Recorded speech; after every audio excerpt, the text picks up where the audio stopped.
Product customisation এই কথাটা যদি তোমরা শুনে থাকো, সেটা কিন্তু মেকআপ ওরিয়েন্টেড, মানে মেকআপ প্রোডাক্ট কাস্টমাইজেশন। যত তোমার অভিজ্ঞতা বেশি হবে তত তুমি কাস্টমাইজ করতে এক্সপার্ট হবে। কাস্টমাইজ করবে কী কী বেসিসে, এই কথাটার সঙ্গে যদি নতুন পরিচিতি হও তাহলে ভিডিও শেষ পর্যন্ত দেখো, নতুন একটা নলেজ জানাতে চলেছে। Welcome to professional makeup hub, this side Rimpa Basak, makeup adviser, professional makeup hub. আমার টপিকটা দেখে আশা করি বুঝতে পারছো যে preparing the face for makeup.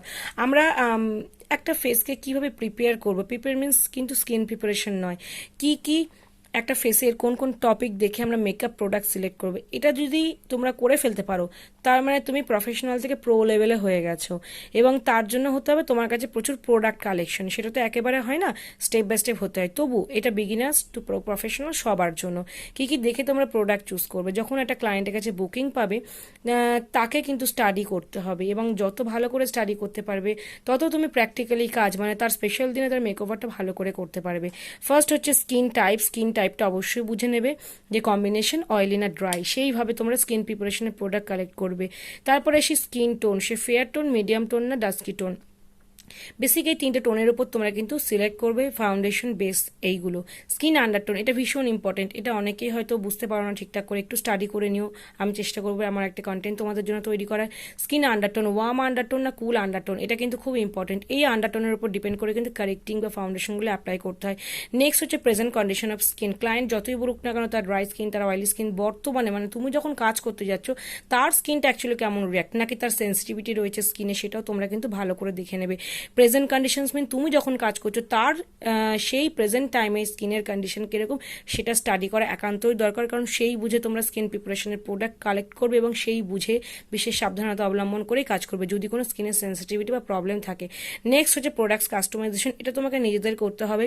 সেক্ষেত্রে তোমরা প্রফেশনাল মেকআপের সাহায্য নিতে পারো। প্রোডাক্ট কাস্টমাইজেশন মানে কি, এই সমস্ত প্রিভিয়াস টপিকগুলো বুঝে কী কী প্রোডাক্ট নেবো এটা কাস্টমাইজ করা, তোমার ভ্যানিটিতে কী কী প্রোডাক্ট রয়েছে সেখান থেকে সিলেক্ট করা।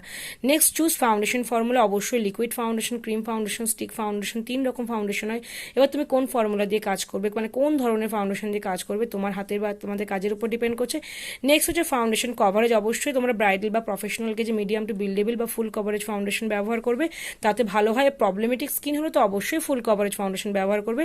নেক্সট হচ্ছে ফাউন্ডেশন সেট, এটা কিন্তু আরও ইম্পর্টেন্ট, কারণ অনেক সময় মেকআপ অক্সিডাইজ করে সঠিকভাবে তোমরা শেডটা চুজ করতে পারো না, তার জন্য ফাউন্ডেশন শেড কিন্তু তোমরা অবশ্যই ঠিকঠাক করে বুঝে নেবে, কীভাবে শেড মিক্সিং করতে হয় শিখে নেবে এবং প্র্যাকটিস করবে, দেখবে সবাই পারবে।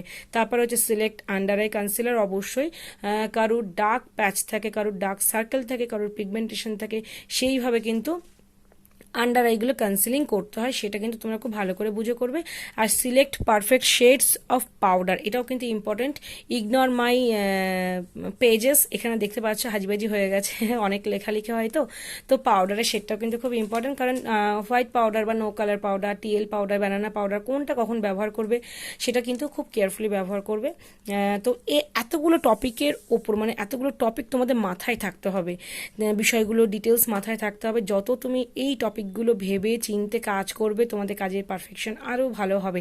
অনেকে তোমরা বলো যে একই প্রোডাক্ট দিয়ে কাজ করছে কোনো এক্সপেরিয়েন্স মেকআপ আর্টিস্ট, তার কাজ এত সুন্দর, তাহলে আমি কেন একই প্রোডাক্ট দিয়ে কাজ করছি আমার ফিনিশিং আসছে না। তোমাদের কিন্তু এই নলেজগুলো কিছুটা হলেও অভাব থাকে, একটু ব্যালেন্স করে চলবে।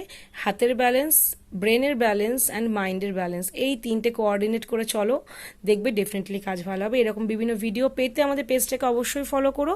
প্রফেশনাল মেকআপ আপ তোমাদের পাশে ছিল, আছে, চেষ্টা করব সারা জীবন থাকা যতদিন আমি বেঁচে থাকবো। তো ভিডিও কেমন লাগলো জানিও, আর কী কী ভিডিও দেখতে চাও অবশ্যই কমেন্ট সেকশনে জানাতে কিন্তু একদম ভুলো না।